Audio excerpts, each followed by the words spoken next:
For years, he had nurtured the little creek behind his house, a labor of love undone when the HOA declared it failed to meet their sterile vision of perfection. What followed was a brutal lesson in hubris, proving that nature does not forgive arrogance as floodwaters crept insidiously through living rooms. The deluge swallowed gardens and turned driveways into murky, shallow lakes, while panicked shouts echoed as residents waded knee-deep through the brown sludge. The murky tide carried away boxes, pets, anything they could desperately salvage, while the air hung heavy with the scent of sodden earth and spilled oil.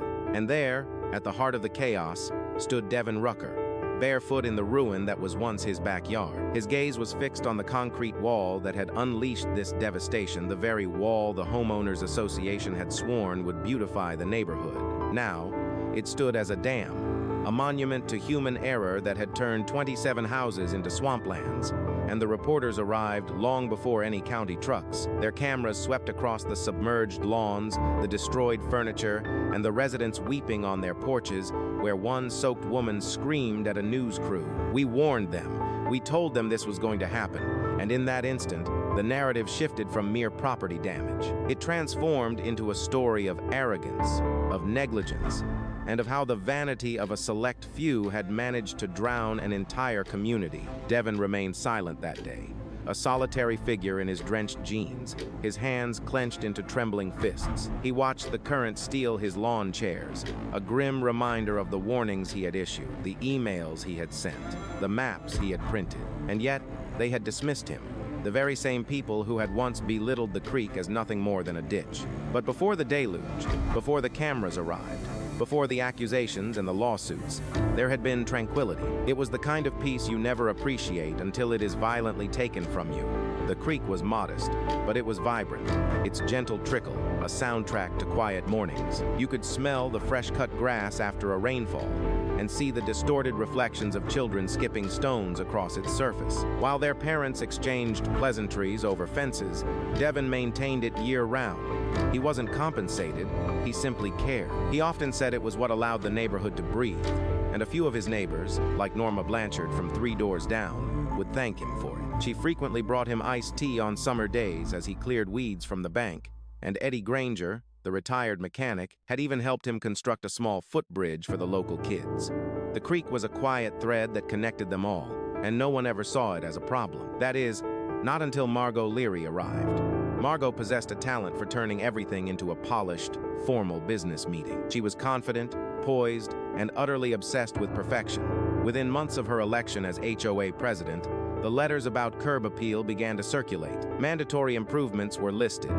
Fences deemed too high, lawns too brown, paint too faded. Then, her gaze fell upon the creek flowing behind Devin's property. She promptly labeled it an eyesore. Devin had chuckled when he first heard the term. An eyesore? It's a creek, not a landfill, he had told Norma. But Margot was deadly serious. She circulated a survey, called for a vote, and managed to persuade half the board members. She argued that the creek was a breeding ground for mosquitoes and rodents, while Devin desperately tried to explain its vital role as a natural drainage channel. He pleaded that it gave the rainwater a place to go, a path to follow. But Margot's mind was unchangeable. She wanted it eradicated. On the morning the contractor arrived, Devin was jolted awake by the deep rumble of heavy machinery just outside his window. He saw trucks, crews in neon vests, and stacks of rebar. He bolted outside, his arms flailing. "You can't just fill that in," he yelled. "That's a natural waterway." The foreman, a short man clutching a clipboard, barely glanced up. "We have approval from the board, sir." They told him to direct his complaints to the board, and so he did. He called, he emailed, he even presented county maps that clearly delineated the flood zones. Margot's reply was as brief as it was condescending. "We appreciate your concern, Mr. Rucker," the HOA's letter began. "The board has determined the area is non-essential drainage. This improvement will enhance community value." Now, standing amidst the deluge, those words were a bitter irony. The phrase seared itself into his memory. Non-essential drainage. He watched his neighbors desperately bailing water from their garages. He saw children weeping as their toys drifted away on the current, saw the distorted reflection of streetlights shimmering over what was once a playground. But the sharpest pain came from the knowledge that he had foreseen it all, every single drop. As rescue crews trudged through the inundated neighborhood, working late into the night, the current in some places was so powerful it forced residents to retreat to the upper floors of their homes. By dawn, news vans had lined the street. Someone offered Devin a blanket, asking if he was willing to make a statement for the cameras. He simply gazed past them, his eyes fixed on the submerged creek, where the ground beneath the new concrete was buckling, as if fighting to breathe. Devin finally whispered, more to himself than anyone else, they thought they could just bury nature. Then he turned, heading back toward his porch. His shoes made a thick, sucking sound with each step in the mud. But this catastrophic moment wasn't the start of his story. It was the inevitable consequence. To truly understand how a quiet, unassuming man became the face of a community's disaster, you must travel back a few months, to the very beginning of the fight, long before the chaos descended. Devin Rucker led the sort of existence people romanticize when they speak of peace and quiet. His home was nestled at the end of a cul-de-sac in Wilmington, North Carolina, encircled by ancient oaks and dogwoods that seemed to whisper with every passing breeze. He worked from his house as a technician for a solar energy company, which allowed him to spend most afternoons meticulously tending to the creek behind his property. For Devin, that creek was far more than a simple channel of moving water. It was a living, breathing entity, a testament to the wildness that persisted. It was a welcome contrast in a place where every mailbox was identical. Most mornings, he would step outside barefoot, coffee mug in hand, just to watch the mist rise from its surface. You could hear the chorus of frogs, see dragonflies darting about like miniature sparks of light, and occasionally find fresh raccoon prints pressed into the earth. Along the muddy bank, Devin cherished these moments. He often said they made him feel deeply connected to the world. It was as if the world still possessed a natural rhythm. His neighbors would often gently rib him about his dedication. Man, you treat that ditch better than I treat my own car. Eddie Granger would jest, leaning over his fence with a wide grin, and Devin would always laugh in return. You keep your car running, I keep the water flowing. It's the same principle, he'd reply, before spending hours clearing debris after a heavy downpour or trimming back the reeds whenever they grew too tall. The neighborhood children adored his small wooden bridge. Built from 2 cedar planks and fitted with handrails, he had varnished it himself. And every Halloween, he would string orange lights across it, placing a bucket of candy right in the center for the trick-or-treaters. The parents trusted him implicitly. He was the sort of man who noticed if your mailbox was leaning or if the wind had toppled your trash bin. Yet Devin was never ostentatious about his helpfulness. He didn't boast or seek acknowledgement. He simply believed people ought to care for their surrounding, and, more importantly, for the things that connect them. The creek served that very purpose, binding the neighborhood together through the simple act of shared space. That is, until Margot came along. When Margot Leary arrived in the neighborhood, she didn't just move in, she made an entrance, complete with an expensive car, a 2-story remodel, and a smile that seemed permanently fixed, yet utterly devoid of warmth. Within a matter of weeks, flyers began appearing in every mailbox. She announced her bid for HOA president with a slogan elegantly scripted in blue, bringing order to oaks and meadows. It was news to Devin that their community was in disarray, a problem she manufactured and then promised to solve. Unsurprisingly, she secured a landslide victory. Her win was less a mandate and more a product of collective apathy, as no one else dared to take on the role. And then, the letters began to appear. Margot, it turned out, had a rule for absolutely everything, from the precise height of one's lawn to the exact placement of trash cans and even the approved shades for front doors. At first, the neighborhood chuckled at her meticulous decrees, but the humor soon died, silenced by the chilling seriousness of her tone. There was an unnerving coldness to her precision, and Devin, for his part, did his best to steer clear of it all. He would offer a polite wave whenever she passed, even when met with that thin, knowing smile of hers, a smile that seemed to dissect and disapprove of his very muddy boots. It was only a matter of time, however, before her gaze fell upon his creek. The first official complaint arrived in a thick, imposing envelope, emblazoned with a seal and printed in bold official text. It declared the creek a potential breeding ground for disease, a haven for disease-carrying insects, and an eyesore detrimental to the neighborhood's aesthetic. Devin had to read it a second time to believe it. He then marched directly to Margot's home. She answered the door, clad in gardening gloves, her own yard a fortress of manicured hedges, and tulips standing in perfect, militant rows. Devin fought to keep his voice steady. "Margot, I received your letter. The creek poses no hazard. It's an integral part of the county's drainage system. If you start filling that in, you're going to flood half of this street." Margot's smile was a tight, dismissive line. "Devin, I can appreciate your personal attachment, but the HOA has been fielding numerous complaints. We are merely upholding community standards." "Standards?" Devin echoed, incredulous. "It's a natural stream. Nature doesn't adhere to HOA bylaws." Her expression remained an unreadable mask. "Then perhaps it's time that it learned to," she stated, closing the door firmly before he could utter another word. From that day forward, Devin saw her prowling the neighborhood, a clipboard her constant companion, scribbling notes and whispering into the ears of his neighbors. Some of them started to avert their gaze, suddenly engrossed in phantom phone calls whenever he waved. But there were others, like Norma, who remained firmly in his corner. "That woman has far too much time on her hands and not nearly enough kindness in her heart," Norma remarked one afternoon, shaking her head. "You just keep doing what's right, Devin. People will come around." He clung to the hope that she was right. And so, he began to build his case, documenting everything with photographs, dates, and rainfall records, knowing that if Margot pressed the issue, he would need undeniable proof. He even contacted the county environmental office, which officially confirmed the creek's status as an active drainage route. "They'll require a permit to so much as touch it," the clerk advised. "Make certain they're aware of that." Devin immediately forwarded the official email to the entire HOA board. The response was a wall of silence. Not a single reply, not even a simple acknowledgement. Then, the following week, a large sign was erected at the neighborhood entrance. It announced a community beautification project coming soon. And that was the moment Devin felt a palpable shift, the sense of something simmering just beneath the surface that no one dared to name. He could see it in the way his neighbors now avoided eye contact, in the heavy silence that fell whenever he mentioned the creek. It wasn't quite fear. It was something more akin to people deliberately choosing the path of least resistance, of convenience over confrontation. "They're going to do something incredibly foolish," he confided in Norma over coffee one morning. "And when it all goes wrong, every last one of them will feign surprise." She sighed, her gaze fixed on the creek as it shimmered in the sunlight. "It's always the way.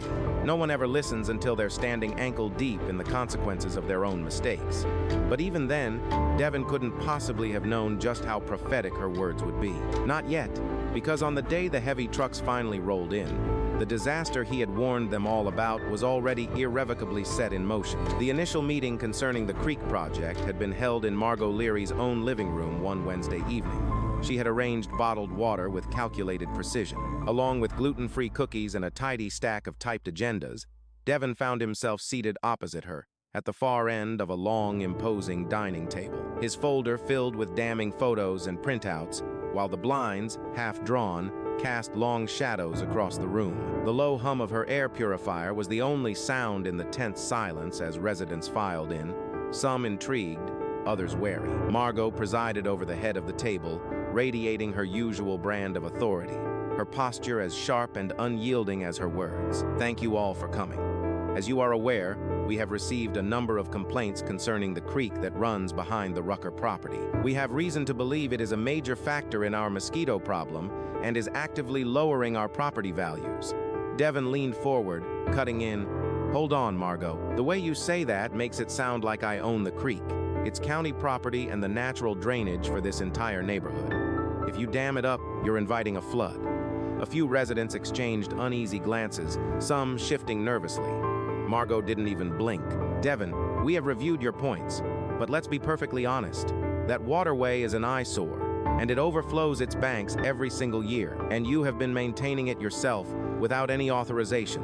In fact, what you've been doing is interfering." That final word struck him like a punch. "Interfering? I'm keeping it from backing up. If I hadn't cleared it out last spring, half of Oak Street would have been swimming. Margot folded her hands neatly. Exaggeration is not helpful, Mr. Rucker. We have already consulted with a landscaping contractor. They are quite confident the area can be reinforced and vastly improved with concrete channels. Smooth surfaces, you see. No more standing water. Eddie Granger raised his hand. So, you're planning to pave over the creek? It's not paving, Mr. Granger, Margot replied, deploying a well-rehearsed smile. It is controlled landscaping. Devin could not restrain himself. Controlled landscaping? You're talking about pouring cement into a living waterway. You can't just murder a stream because it doesn't coordinate with your flower beds. A wave of murmurs swept through the room. Sidelong glances and a palpable discomfort hung in the air. Margot's eyes narrowed, the only sign of her irritation. Let's try to keep emotions in check. We will now take a vote, as required by the HOA bylaws. The majority rules. Devin scanned the faces in the room. These were neighbors he'd helped with yard work, whose gutters he'd fixed, who he'd shared cookouts with. Now, they steadfastly avoided his gaze. When the vote was cast, 7 hands went up in favor. Only 2 were raised against. Margot offered a satisfied nod. The motion passes. We will begin the project within the coming month. Devin gathered his papers, rising slowly. You're all making a grave mistake, and when the rains come, you will all remember this moment. Margot's reply was quiet, but sharp enough to cut. Let's hope you are mistaken, Devin. That night, sleep was a stranger to him. Rain tapped against the windows, a light but steady rhythm. He went outside, flashlight beam cutting the gloom. He stood at the bank of the creek, watching the water flow silently in the light, carrying its cargo of leaves and broken twig. It looked so gentle, so harmless. It was hard to believe something this peaceful could turn destructive if it were suffocated. By the weekend, the rumors were spreading like wildfire. People said the project would finally make the neighborhood look professional. Others insisted it would cause property values to soar. Devin was now just the guy who overreacted. Even Norma, his closest friend, admitted, "They think you're being dramatic, Dev. You know how people get when you question authority." "I'm not questioning," he said, rubbing his temples wearily. "I'm warning them." A week later, an envelope arrived from the HOA, formal, stamped, and cold.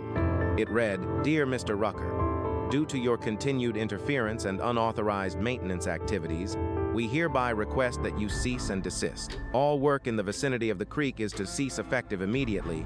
Further violations will result in penalties or fines." He read the words, as outlined in HOA policy, and let out a harsh, bitter laugh that filled the quiet room. "So now, tending to my own yard is a violation," he muttered, setting the letter on the counter before grabbing his camera to photograph the creek again. He captured every angle, every slope, and every storm drain feeding into it, then forwarded the copies to the county's environmental division. His note was blunt.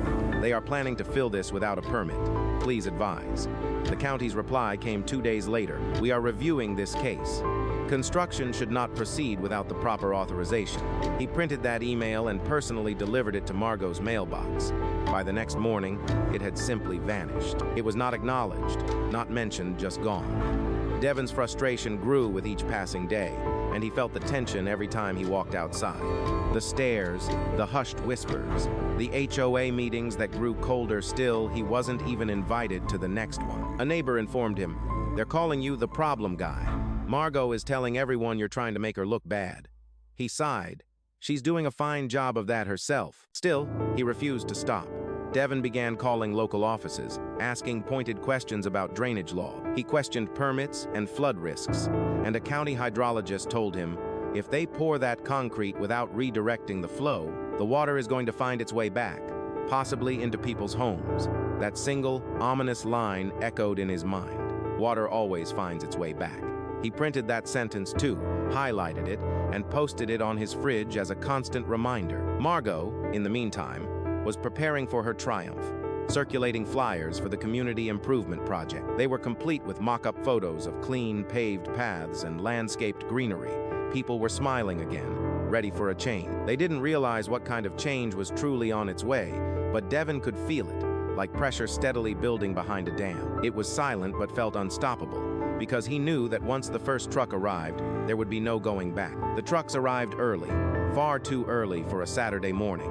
Devin was sipping his first coffee when the roar of diesel engines shattered the stillness. He stepped outside in his slippers and saw an entire convoy rolling down Oakshire Lane with flatbeds carrying rebar. There were cement mixers and stacks of wooden forms. Workers in neon vests stepped out, stretching and laughing, completely oblivious to what they were about to unleash. Devin felt his stomach twist into a knot. "You have got to be kidding me," he whispered, setting his mug on the porch railing. The HOA had ignored every single warning, every email. They were actually doing it. He began walking toward the noise. His phone was already in his hand, recording. "Hey!" he called out to one of the workers. "What's this for?" The man checked his clipboard. "Creek channel filled," he said casually. "We're sealing off the drainage line. Orders from the HOA board." Devin blinked. "You mean you're filling it in completely?" The worker just shrugged. "Just following instructions, sir." By now, a few neighbors had wandered out in their robes and slippers, drawn by the commotion. Margot appeared from her driveway, dressed as if she'd been waiting for this day. Her khakis were pressed, her hair was pinned, and a clipboard was tucked under her arm. "Morning, everyone," she called out cheerfully. "A big day for Oakshire's Meadows. This is the start of our beautification project." Devin approached her, trying to keep his voice steady. "Margot, you don't have a permit. I have already confirmed it with the county. You can't alter a drainage path without clearance." Her smile was that of an adult placating a difficult child. "We're not altering it, we're enhancing it," she insisted. "The contractor gave me his word. The concrete is designed to manage runoff." "Manage it?" Devin shot back, his voice sharp. "You're blocking it. Water doesn't simply disappear when you entomb it in cement, Margot. It's going to flood people's yards." A few neighbors echoed the concern, their unease palpable. In response, Margot simply raised her clipboard, a shield of bureaucracy. "We've already held a vote." "You lost," she stated flatly. "Let's not create a scene." Devin held her gaze, a long, heavy silence stretching between them. Then, his voice low but cutting, he asked, "And you believe a vote can repeal the laws of physics?" Her expression remained a mask of control, but a subtle clenching of her jaw betrayed her. "Mr. Rucker, I must ask you to step aside and allow the professionals to proceed." He stood his ground as the foreman approached, shifting his weight. "Look, sir," the foreman began, clearly caught in the middle. "We're on a strict schedule. I can't afford to hold up my crew." Devin pivoted his phone, the camera lens now aimed at them, and declared with deliberate clarity, "This is unauthorized construction on a public drainage easement. I have issued warnings both in writing and in person. If you proceed, this will be formally reported." The foreman's eyes darted toward Margot. She gestured with a flick of her wrist, a picture of pure dismissal. "Do your job," she commanded. And by noon, they had. The initial layers of concrete began to flow, the groan of the mixer reverberating through the neighborhood, a relentless churn, followed by the wet, heavy slap of cement swallowing the earth. Devin stood motionless, watching the gray slurry suffocate the creek he had nurtured for years. The air grew sharp with the smell. It was an almost metallic scent, and he could feel the very ground vibrating from the force of the machinery as Norma came to stand beside him. Her voice was a low whisper. "They actually did it." "Yeah," he breathed, his voice barely audible. "They just buried something alive." For hours, he filmed, meticulously documenting every single stage. The workers in their hard hats, the tamping of the soil, the smoothing of wet concrete with trowels, the casual laughter about weekend plans. He needed every second of it on record. Perhaps one day, when the waters inevitably rose, they would recall this sound, the sound of arrogance hardening into stone. When the last truck finally rumbled away, the creek had vanished, replaced by a narrow, gray channel that glistened unnaturally under the afternoon sunday. It looked completely artificial, utterly lifeless.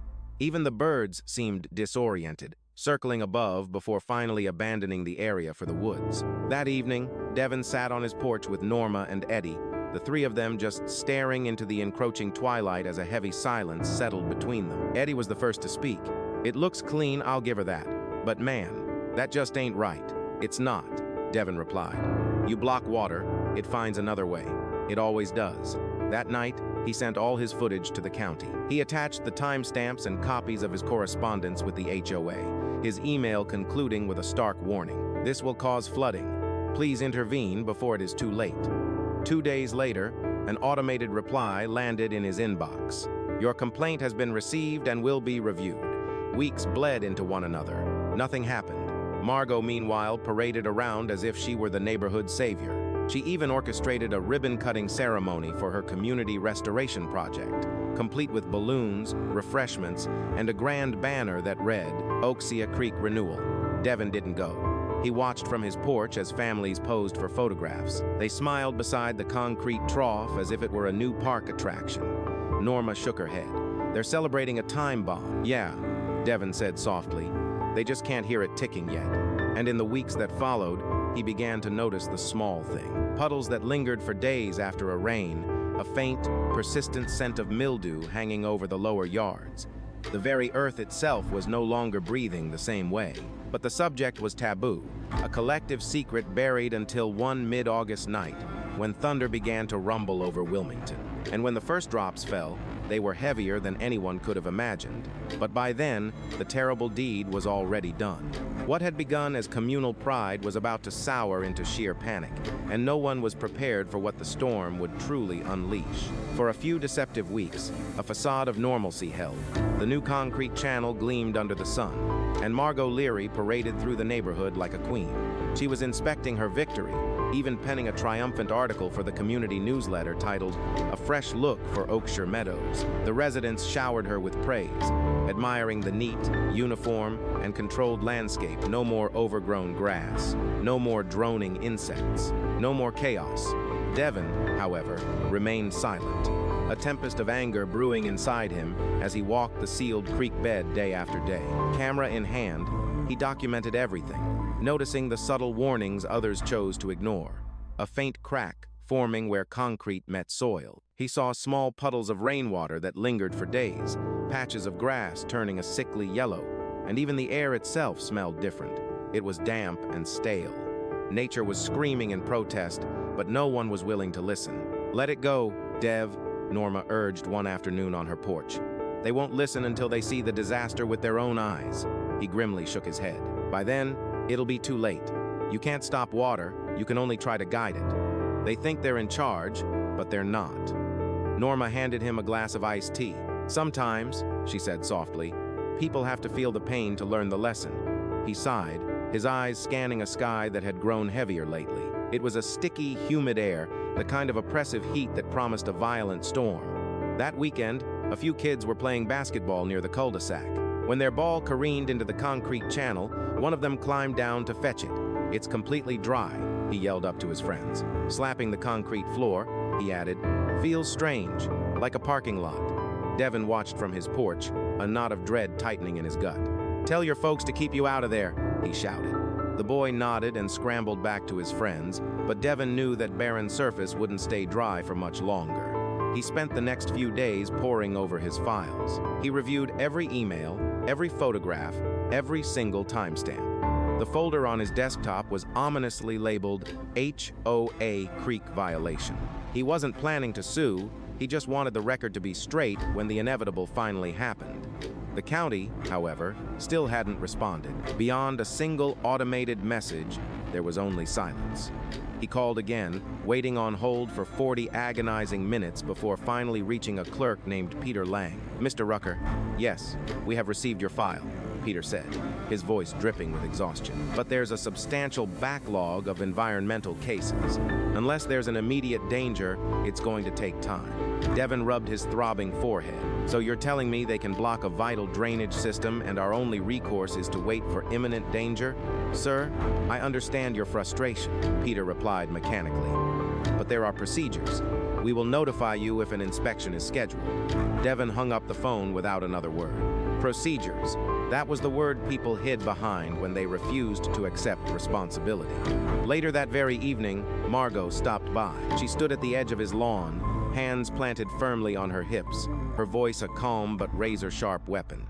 Devin, I would appreciate it if you stopped spreading these false narratives about the Creek Project. He faced her, his arms crossed defensively over his chest. You mean facts? Because the last time I checked, a flood doesn't give a damn about HOA regulations. She gave him a tight, condescending smile. You're just stirring up fear. People are anxious enough as it is. They should be, he retorted. You buried a living waterway. Margot's artificial smile instantly vanished. We improved our neighborhood, Mr. Rucker. Some people just can't stand progress.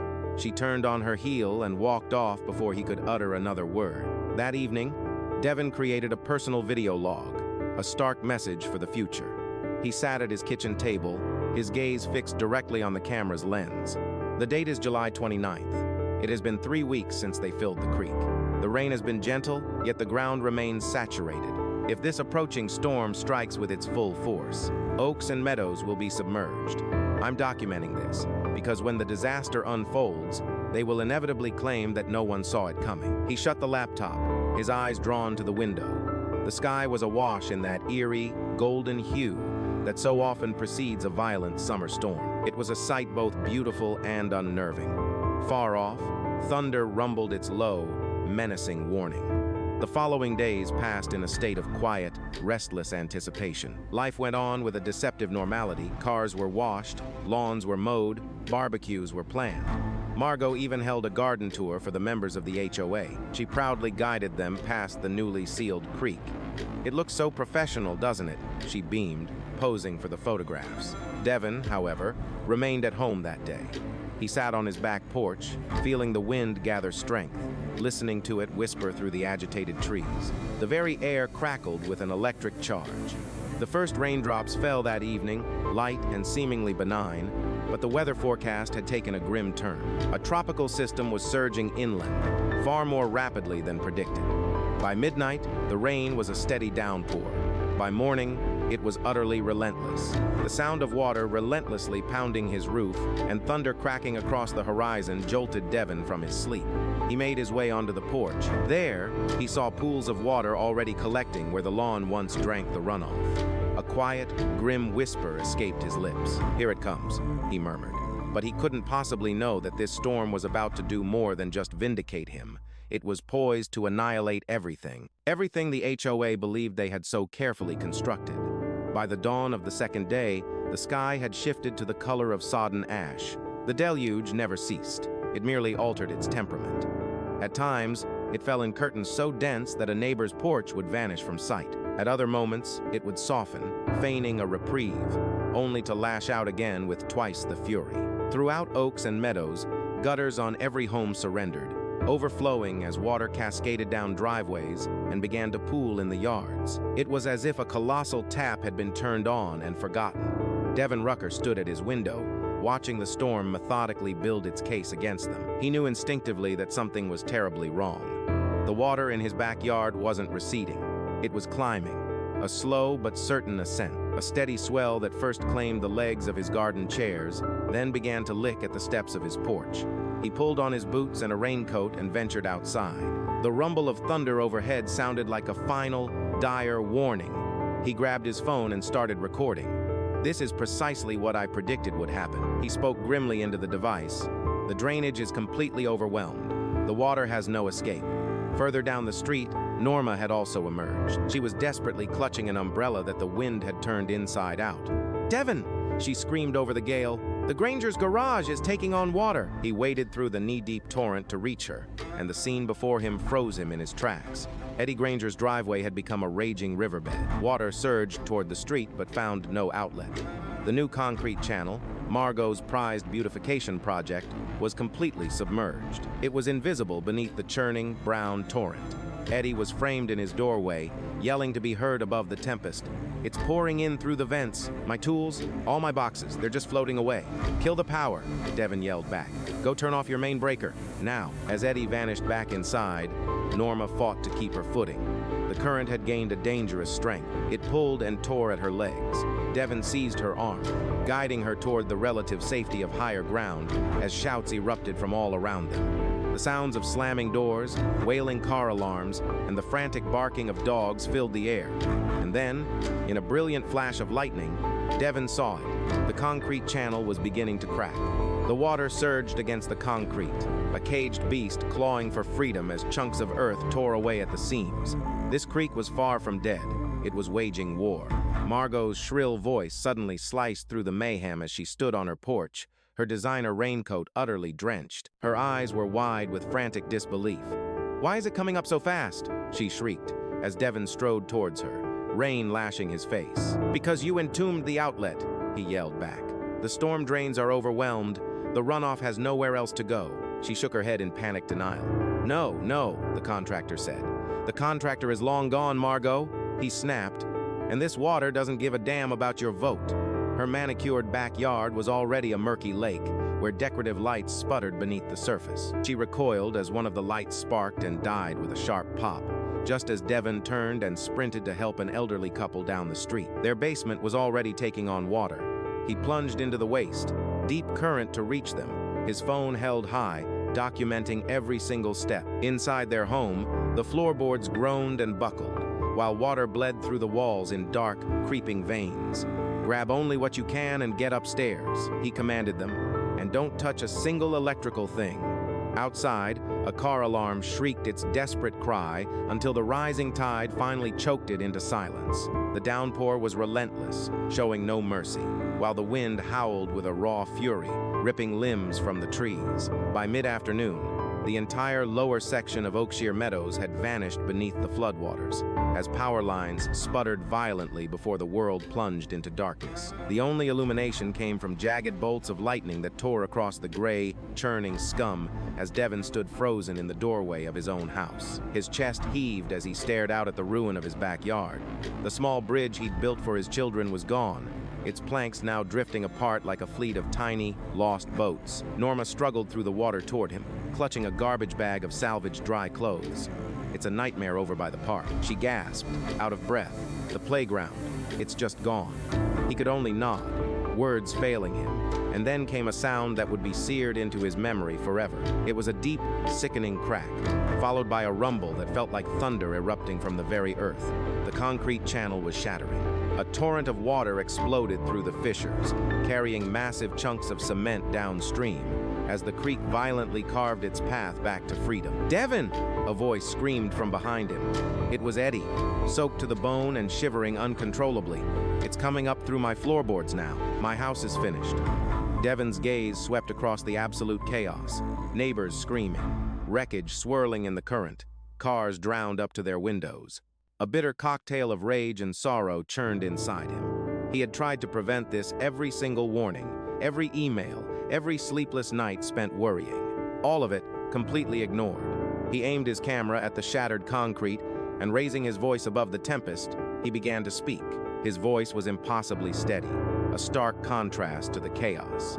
"This," he declared, "is what happens when people think they can tame nature. You can't bury a living creek. You can only bury your own common sense."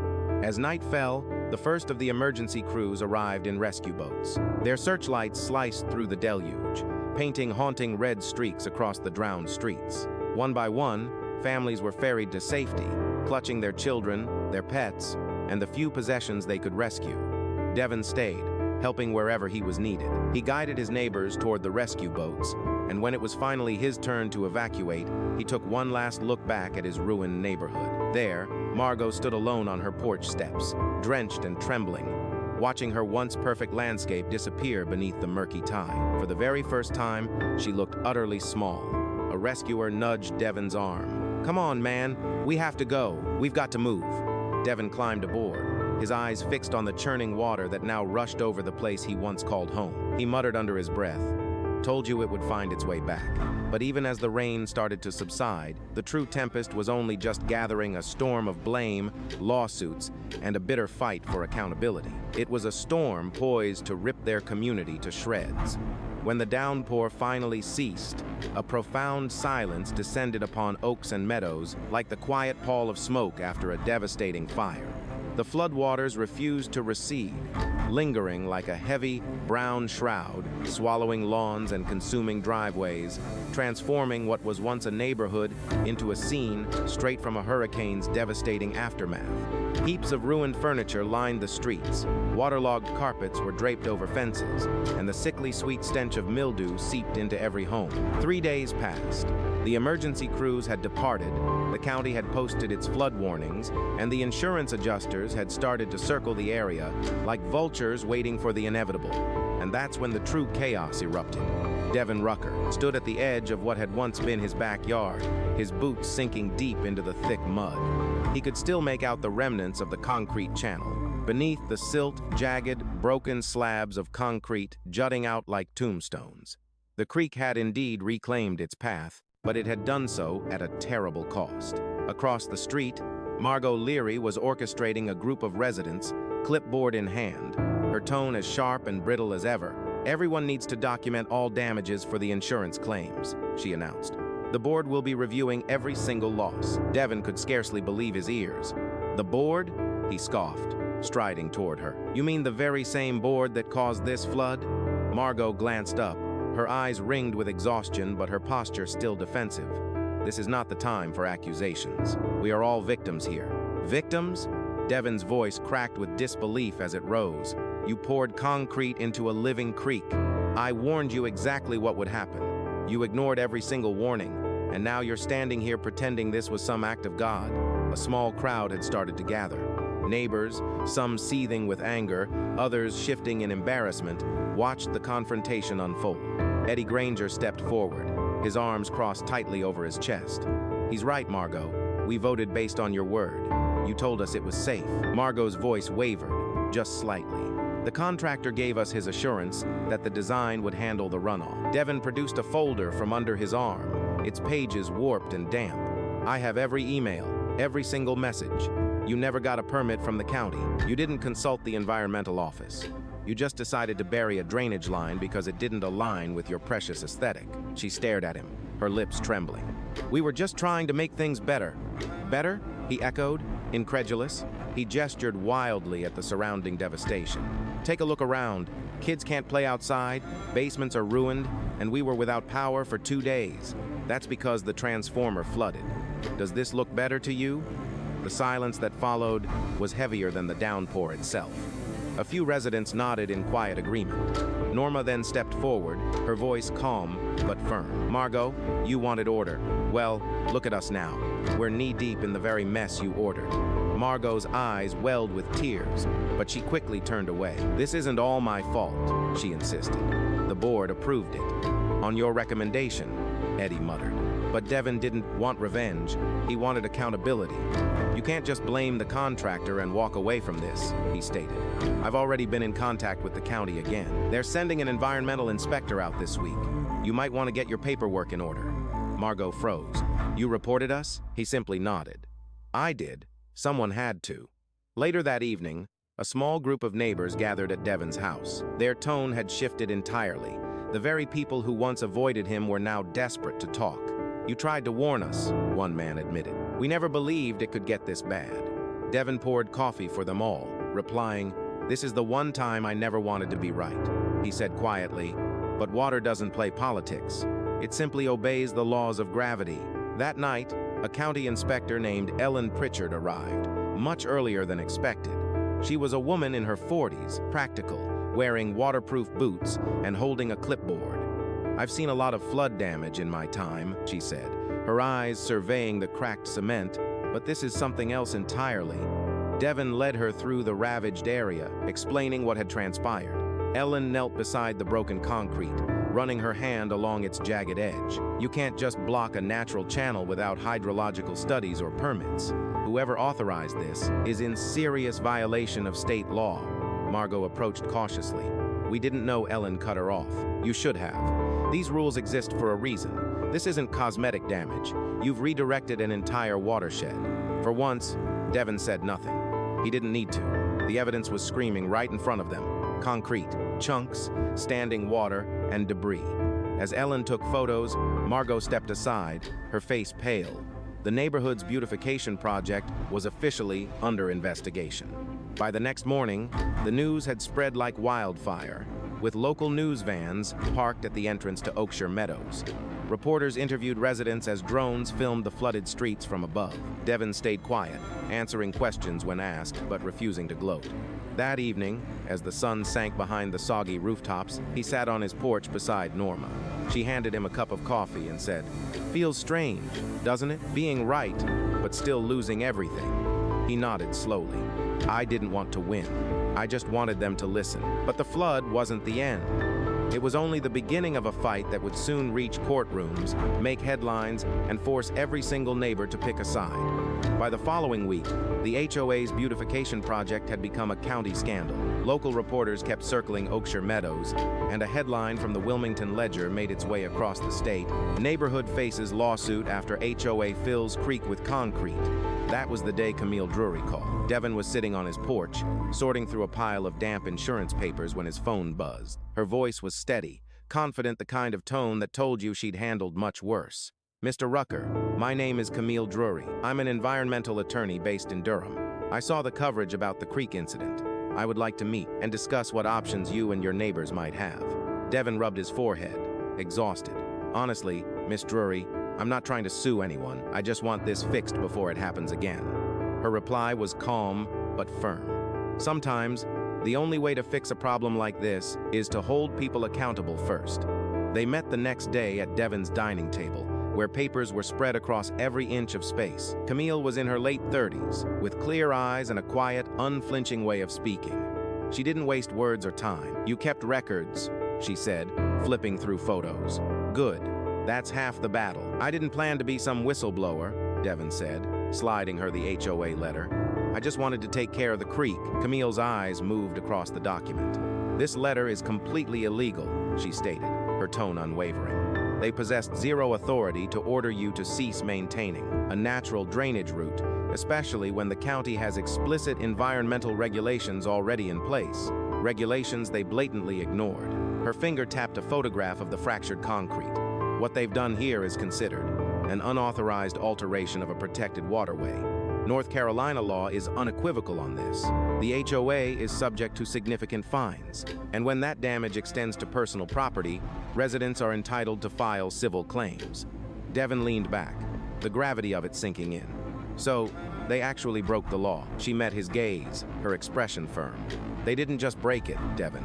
They bulldozed right through it. That phrase resonated deep within him. For the first time since the deluge, a feeling other than pure rage began to surface, a sense of a way forward. Later that same week, Camille organized a community meeting at the local library. News traveled like wildfire, and soon, nearly every single homeowner had turned up. Some clutched clipboards filled with notes. Others held grim photos of their submerged basements. Margot was the last to arrive, slipping into a seat near the back. She wore sunglasses, a strange shield against the indoor lighting. In stark contrast, Camille stood at the front, poised and composed. Thank you all for coming, she began, her voice cutting through the tension. I have thoroughly reviewed the situation at Oakshire Meadows, and I need to be clear. What happened here was not merely a mistake. It was a direct violation of both state and county law. A low murmur swept through the room as a man slowly raised his hand. Are you telling us the HOA is responsible for all of this? Yes, Camille confirmed without hesitation. The board authorized illegal construction, without permits, directly interfering with a natural watercourse. That, by definition, is negligence. Margot shot to her feet abruptly. Excuse me, Miss Drury, she interjected, but the HOA acted on the best information we had. The contractor gave us their assurance. Camille turned to face her directly. And do you have that contractor's environmental compliance certificate? Margot faltered. We didn't receive one. Then their assurance means absolutely nothing, Camille stated evenly. And unfortunately for you, ignorance does not exempt the board from liability. The room plunged into a thick silence. From his seat near the front, Devin watched the entire exchange unfold. He could see it on the faces of his neighbors, the slow, dawning shift from confusion to outright anger, and finally, to stark realization. For weeks, they had viewed themselves as victims of a terrible misfortune. Now, they understood it was entirely preventable. After the meeting concluded, several residents swarmed Camille. Some were tearful, others were seething with fury. We lost everything, one woman cried, and our insurance won't cover the flood damage. They're calling it an act of man-made negligence. Camille nodded, scribbling notes. That's consistent. What you are all going to need is collective representation. This will be a civil action against the HOA board, and quite possibly the contractor as well, and against anyone else who signed off on this project. The goal here isn't revenge, she clarified. It's restoration. As the crowd dispersed, Devin walked her to her car. Do you honestly think we can win this? He asked, his voice full of doubt. She offered a faint smile. You don't need to focus on winning, Devin. You just need to prove the truth. Nature has already done half the work for us. Over the next few days, Camille guided him in organizing the witness statements. Devin poured hours into emailing residents, creating meticulously organized photo folders and labeling detailed timelines. The evidence they gathered was overwhelming. There were photos of heavy machinery, emails with damning timestamps, and most importantly, the inspection reports Ellen Pritchard had filed. Margot, in the meantime, was beginning to panic. She hastily drafted and sent a letter to every single homeowner. The HOA will be handling all legal matters internally, it read. Your cooperation is appreciated. That very same letter was forwarded to Camille's inbox within hours. She's trying to control the narrative, Camille observed, reading the statement aloud. That's always the first move, when they feel their power beginning to crumble. By week's end, Camille had already filed a preliminary notice with the county, followed by a formal complaint to the State Environmental Board. The local media latched onto the story immediately. Reporters began to swarm the neighborhood again, but this time their questions had a sharper edge. Devin found himself thrust into the role of their unofficial spokesperson. The cameras captured him, articulating the devastation in simple, clear terms, his voice weary yet steady. All we're asking for is accountability, he told them. This was no act of God. It was a decision, and we are all paying the price. Camille observed from the periphery, her arms folded, her expression a perfect mask. Later, she advised him, keep speaking out. The world needs to witness what happens when arrogance overrides basic common sense. He nodded grimly. Do you think the HOA will finally cave? She paused, her gaze distant. Not yet. People like Margot don't surrender, they unravel. But as the legal battle began to take shape, no one could have predicted just how quickly the story would detonate, spilling far beyond the county lines, transforming Oakshire Meadows into a national cautionary tale of arrogance, neglect, and one man's unwavering fight for justice. It all began with a 30-second clip. A local news affiliate posted Devin's raw interview on their website. There he was, standing ankle-deep in murky water next to shattered concrete, declaring, "You can't just bury a creek and expect it to forget its path." Within hours, it had gone viral. Thousands of comments flooded in from across the internet. Some hailed him as a hero, others were aghast that a homeowners association could act with such reckless disregard. By the following morning, Oakshire Meadows was no longer a local dispute. It was a national headline. Cable networks seized the story, running banners that read, "The HOA that drowned itself," and "The Concrete Creek Scandal." Devin's inbox was inundated with messages from journalists, environmental activists, and even law students, all eager for an interview. The sudden spotlight was staggering. He never intended to become the face of a movement. He just wanted his neighborhood put back together.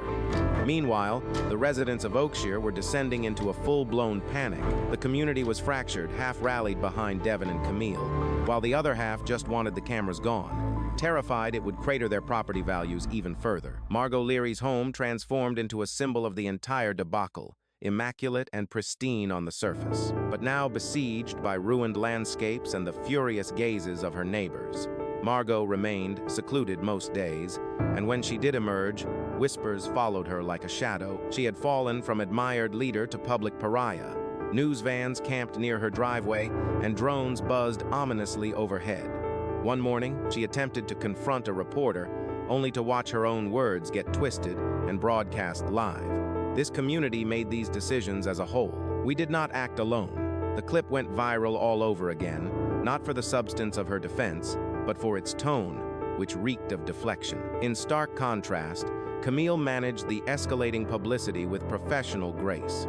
She orchestrated press statements, ensuring the residents' voices were unified and heard. "This has never been about punishment," she stated during one interview. "It is about taking responsibility. It's about people in positions of power who believe they can simply rewrite the laws of nature." Devin sat next to her, offering a quiet, solemn nod. "We just want to feel safe in our own homes again." Spurred by the intense public pressure, the county's investigation rapidly accelerated. Inspectors descended on the neighborhood once more, this time with state officials accompanying them, meticulously taking soil samples, measuring water depths, and documenting the structural carnage. The resulting environmental report was a damning vindication, confirming everything Devin had warned them about. The concrete had obstructed a state-regulated drainage path. It was confirmed the HOA had proceeded without permits, without any hydrological consultation, and in blatant defiance of state law. Within 48 hours, the findings were made public, and the state issued a direct order. The HOA was to remove every last piece of concrete. Furthermore, they were to restore the creek to its natural state, a project with an estimated cost soaring into the hundreds of thousands of dollars. The board members were held personally liable for the damages. When Camille broke the news to Devin, he didn't celebrate. He just leaned back and exhaled, his shoulders slumping in relief for the first time in months. "I guess they're finally listening," he said. Camille offered a slight smile. "Listening is the easy part. Fixing it, that's where the real work begins." The cleanup operation became a media spectacle as crews arrived with excavators to painstakingly dig out the concrete, hauling it away piece by piece. Reporters filmed as the water finally began to flow again, its first trickle glinting under the sun like a quiet act of defiance. Children gathered to watch, erupting in cheers when the creek finally returned to life. For Devin, it felt like witnessing a resurrection. But not everyone was cheering at the next HOA meeting, held in a local community center since Margot's house was now off-limits to cameras. The atmosphere inside was venomous. Residents demanded answers. Margot sat at the head of the table, pale and trembling, but still attempting to project authority. "I understand your anger," she began, her voice wavering. "But this was never meant to harm anyone. You believed?" A man interrupted, slamming his hand on the table. "Your belief cost us tens of thousands of dollars. My insurance denied coverage because this wasn't a natural disaster. It was your decision." Others immediately joined in, shouting over one another. They demanded resignations, until Norma stood and said what everyone else was thinking. "Margot, you treated nature like a nuisance. You buried it under concrete, and now you're buried in the mess you made." At that, Margot's composure finally cracked. She started crying, whispering that she hadn't known, that she had only wanted the neighborhood to look presentable, but it was too late. The board voted unanimously to remove her as president that very night, right outside the meeting. Reporters waited for Devin. One asked, "Do you feel vindicated?" He paused before answering, "No, because none of this should have happened. If just one person had stopped to listen, this whole mess could have been avoided." The video clip of that statement went viral again, racking up millions of views, and environmental groups began referencing the Oxia case. In public forums, Devin's simple warning, "You can't bury a creek and expect it to forget," became a quote shared across articles and even used in lectures about community planning. Camille told him later, "You realize you've started something bigger than your neighborhood, right?" He smiled faintly. "I didn't start it. Margot's concrete did." For the first time in months, Devin slept through the night. The rain returned a week later. It was soft, steady, and harmless. He stood on his porch watching it, the creek behind his yard whispering its way downstream, clear and alive. But even as the water flowed freely again, Devin knew the real lesson wasn't about floods or lawsuits. It was about pride and how far people will go to control what was never theirs to begin with. The reckoning, however, was still to come, long after the last of the concrete was hauled away. Oakshire Meadows no longer wore the mask of perfection it had once so carefully maintained. Its lawns were now deeply scarred, gouged by the heavy tires of construction trucks and lined with heaps of damp debris. The sidewalks told a story of ruin, yet something new lingered in the air. It was a fragile, unvarnished honesty. The pretense had been washed away, and people were finally seeing each other, waving once more. They spoke freely of the devastation, helping one another mend what was broken, for the flood had cleansed them of so much more than just dirt. It had stripped away the veneer of pride that had falsely bound the community, and in the aftermath, Devin Rucker emerged as the quiet anchor of their renewal. He sought no credit, but soon neighbors were turning to him for guidance, inquiring about proper drainage. Or they asked how to breathe life back into waterlogged soil.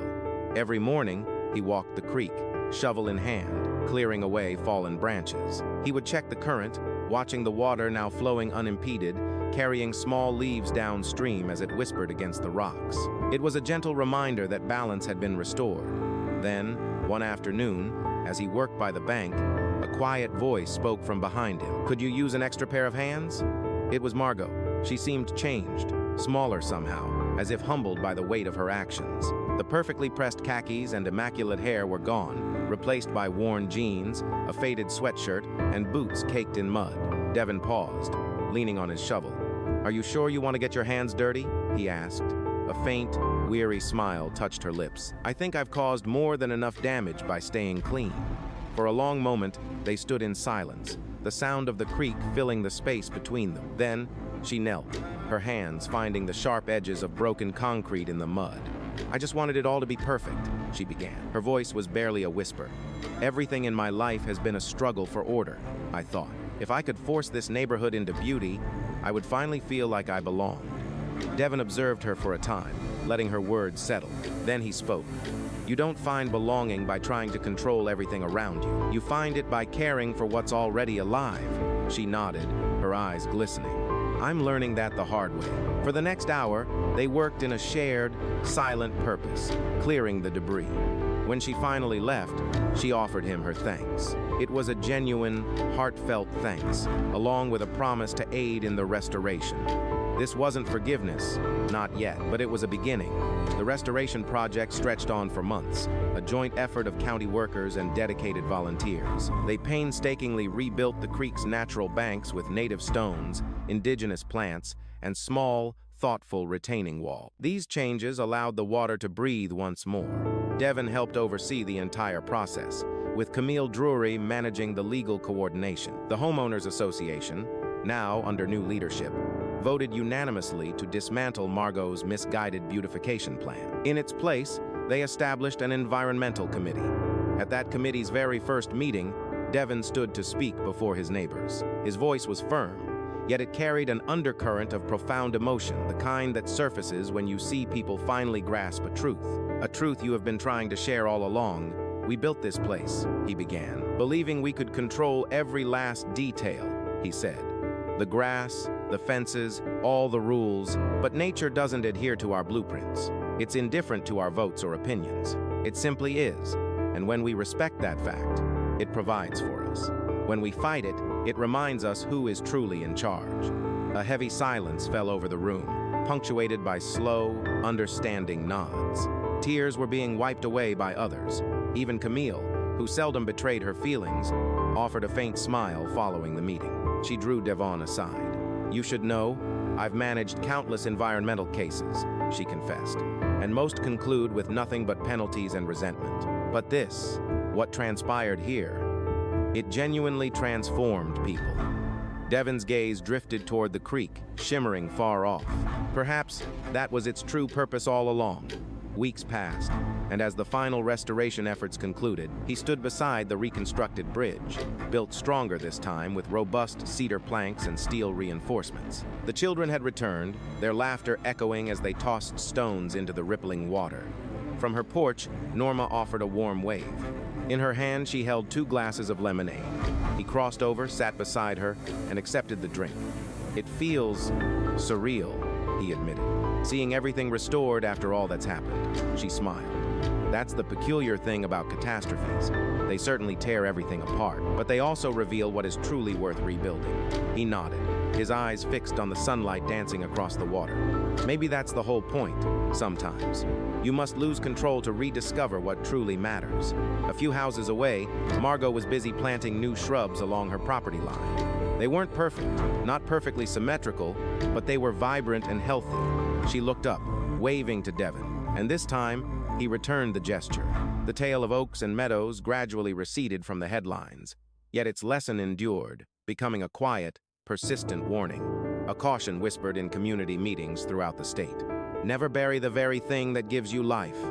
Devin's own words now hung on a plaque near the creek's entrance. It had been installed by the new Homeowners Association.